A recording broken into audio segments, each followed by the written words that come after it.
સુરેન્દ્રનગરમાં વધુ એક સરકારના નિયમોનો ઉલાર્યો સામે આવ્યો। સરકારી કચેરીઓમાં સેલ્ફ ડિક્લેરેશનના પાલનનું ઉલ્લંઘન સામે આવ્યું, જ્યાં પેઢી આંબો વિધવાના પેન્શન સહિતના કામોમાં સોગંદનામું ફરજિયાત લેવામાં આવે છે, જેના કારણે વિધવા મહિલાઓને 300 રૂપિયા સુધીનો ખર્ચ થાય છે। સુરેન્દ્રનગરમાં સ્ટેમ્પમાં પણ 50માં સ્થાને 60 રૂપિયા લેવાય છે, તેમાં નોટરીના વધુ રૂપિયા લેવામાં આવતા હોવાનો પણ આક્ષેપ કરાયો છે। સુરેન્દ્રનગરમાં સ્ટેમ્પમાં પણ 50 રૂપિયાની બદલે 60 રૂપિયા લેવામાં આવતું હોવાનું સામે આવ્યું છે। સરકારી કચેરીમાં સેલ્ફ ડિક્લેરેશનના પાલનનું ઉલ્લંઘન થતું હોય તેવું જોવા મળ્યું। નોટરીમાં પણ વધુ રૂપિયા લેવામાં આવતો હોવાનો આક્ષેપ કરવામાં આવ્યો છે। સરકારના નિયમોનો સુરેન્દ્રનગરમાં ઉલાર્યો થતો હોય તેવું જોવા મળી રહ્યું છે। નોન ક્રિમિનલ ઓબીસી જાતિના દાખલા સહિતના જે પણ દાખલાઓ લેવામાં આવે છે તેમાં પણ વધુ રૂપિયા વસૂલવામાં આવે છે અને સરકારી કચેરીમાં સેલ્ફ ડિક્લેરેશનના પાલનનું ઉલ્લંઘન થતું જોવા મળ્યું। પેઢી આંબો વિધવા પેન્શન સહિતના કામોમાં સોગંદનામું ફરજિયાત લેવામાં આવે છે। સરકારી કચેરીમાં સેલ્ફ ડિક્લેરેશનના પાલનનું ઉલ્લંઘન જોવા મળ્યું છે, જ્યાં પેઢી આંબો વિધવા પેન્શન સહિતના કામોમાં સોગંદનામું ફરજિયાત લેવામાં આવે છે। સ્ટેમ્પમાં પણ વધારે રૂપિયા વસૂલવામાં આવી રહ્યા છે અને વિધવા મહિલાઓને 300 રૂપિયા સુધીનો ખર્ચ થઈ રહ્યો છે। સ્ટેમ્પમાં પણ 50ની જગ્યાએ 60 રૂપિયા લેવામાં આવે છે, તેમાં નોટરીના પણ વધુ રૂપિયા લેવામાં આવતો હોવાનો આક્ષેપ કરવામાં આવી રહ્યો છે। એટલે કે સરકારી નિયમોનો ઉલ્લાર્યો થતો હોય, સરકારી નિયમોને આ બાબત ઘોડીને પી ગયા હોય તેવો માહોલ હાલ તો સુરેન્દ્રનગરમાં જોવા મળી રહ્યો છે। વધુ પૈસા આપીને સેવા લેવાનો વારો લોકોને આવ્યો હોવાનું જોવા મળી રહ્યું છે। લોકો આ અંગે આક્ષેપ કરી રહ્યા છે। સુરેન્દ્રનગરમાં વધુ એક સરકારના નિયમનો ઉલ્લાર્યો સામે આવ્યો છે। સરકારી કચેરીમાં સેલ્ફ ડિક્લેરેશનના પાલનનું ઉલ્લંઘન થતું હોય તેવું જોવા મળી રહ્યું છે, જ્યાં પેઢી આંબો વિધવા પેન્શન સહિતના કામોમાં સોગંદનામું ફરજિયાત લેવામાં આવે છે, જેના કારણે વિધવા મહિલાઓને 300 રૂપિયા સુધીનો ખર્ચ થતો હોય છે। વિધવા મહિલાઓને વધુ ખર્ચ થતો હોવાનું જોવા મળી રહ્યું છે। સુરેન્દ્રનગરમાં સ્ટેમ્પમાં પણ 50 રૂપિયાની જગ્યાએ હવે તો 60 રૂપિયા લેવામાં આવતો હોય, એટલે કે 10 રૂપિયા વધુ લેવામાં આવતો હોય તેવું જોવા મળી રહ્યું છે। લોકો તે અંગે આક્ષેપ પણ કરી રહ્યા છે। સરકારી કચેરીમાં સેલ્ફ ડિક્લેરેશનના પાલનનું ઉલ્લંઘન થતું જોવા મળી રહ્યું છે।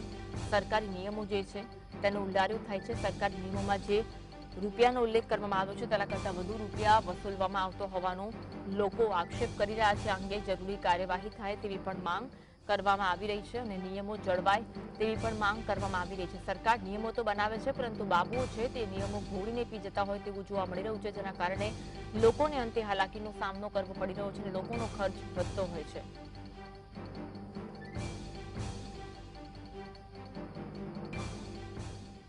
આજ અંગે વધુ વાત કરીશું। સંવાદદાતા ફઝલ અમારી સાથે લાઈવ જોડાયા છે। ફઝલ, સુરેન્દ્રનગરમાં વધુ એક સરકારના નિયમોનો ઉલ્લાર્યો થતો હોય તેવું જોવા મળી રહ્યું છે અને વધુ પૈસા વસૂલવામાં આવી રહ્યા છે, શું વિગત છે? ખાસ કરીને સુરેન્દ્રનગર જિલ્લામાં નિયમો તો સરકાર બનાવે છે, પરંતુ તેનું સરકારી કચેરીઓમાં પાલન ન થતા હોવાનો ઘાટ સર્જાઈ જવા પામ્યો છે। સુરેન્દ્રનગર કલેક્ટર કચેરીમાં વધુ એક નિયમોનો ઉલાર્યો થતો હોય તે પ્રકારનો ઘાટ સર્જાઈ જવા પામ્યો છે। ત્યારે અરજદારો પેઢી આંબો કઢાવવા આવે, આવકના દાખલા કઢાવવા આવે, વૃદ્ધ પેન્શન માટેની સહાયના ફોર્મ ભરવામાં આવે, તેમની પાસે ફરજિયાત સોગંદનામું લેવામાં આવે છે, જેની પાછળ 300 થી વધુ રૂપિયાનો ખર્ચો થાય છે। સામાન્ય રીતે સરકાર દ્વારા એવી જાહેરાત કરવામાં આવી હતી કે સ્વ ઘોષણાપત્ર ભરે ત્યારબાદ સોગંદનામું ન કરાવવું પડે, પરંતુ તે છતાં પણ સુરેન્દ્રનગરની કલેક્ટર કચેરીમાં સોગંદનામા લેવામાં આવે છે। જ્યારે સ્ટેમ્પ લેવા અરજદારો જાય ત્યારે 50 રૂપિયાનો સામાન્ય રીતે સ્ટેમ્પ આવતો હોય છે, તેના 60 રૂપિયા લેવામાં આવે છે અને ટાઈપિંગના નામે પણ 300 રૂપિયા પડાવવામાં આવે છે। અરજદાર આપણી સાથે છે, તેમની સાથે પણ વાત કરશું। ખાસ કરી વધુ એક નિયમનો ઉલાર્યો થઈ રહ્યો છે, શું કહેશો, કેવી રીતે અરજદારો પરેશાન બને છે અને છેતરપિંડીનો કલેક્ટર ઓફિસમાં ભોગ બને છે?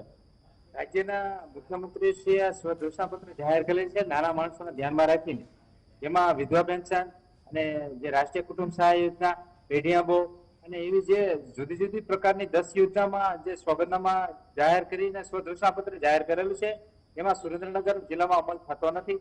જે અમુક વિસ્તાર અમુકમાં જ અમલ થાય છે, બાકી તો ફરજિયાત સોગંદનામા લેવામાં આવે છે। વિધવા સહાયમાં સોગંદનામું લેવામાં આવે છે, રાષ્ટ્રીય કુટુંબ સહાયમાં સોગંદનામું લેવામાં આવે છે અને તલાટી પેઢીયામાં માટે તો બોર્ડ મારે છે કે ભાઈ સોગંદનામું 50 ના સ્ટેમ્પ પર કરી લાવવું। જ્યારે આ બાબતે મેં કલેક્ટર સાહેબને પણ ધ્યાન દોર્યું હતું, નવા કલેક્ટર આવ્યા એમને સાહેબને ધ્યાન દોર્યું હતું કે નાના માણસો આ બાબતે પીલાય છે અને આ સરકારશ્રીની સ્વઘોષણાપત્ર જેનો અમલ થાય તો સાહેબ આપ ચુસ્ત પગલા લો। સાહેબે ખાતરી આપી હતી કે ભાઈ હું આ નવા દિવસોમાં આવ્યો છું, પણ હું આ બાબતે ચકાસણી કરાવી અને નિયમ અનુસાર કાર્યવાહી કરાવીશ।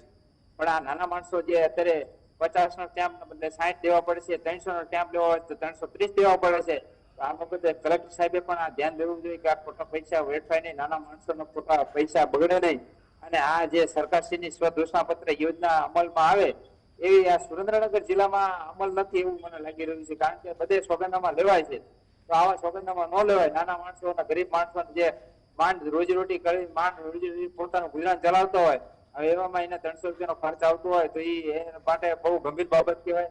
આ બાબતે કલેક્ટર સાહેબ અને સરકારશ્રીએ પણ આ બાબતે ચુસ્તપણે અમલ થાય એવું કરવું જોઈએ. આવકના દાખલા હોય, ઈડબ્લ્યુએસ નું પ્રમાણપત્ર હોય, તેમાં પણ આ સોગંદનામા મામલતદાર માંગે છે.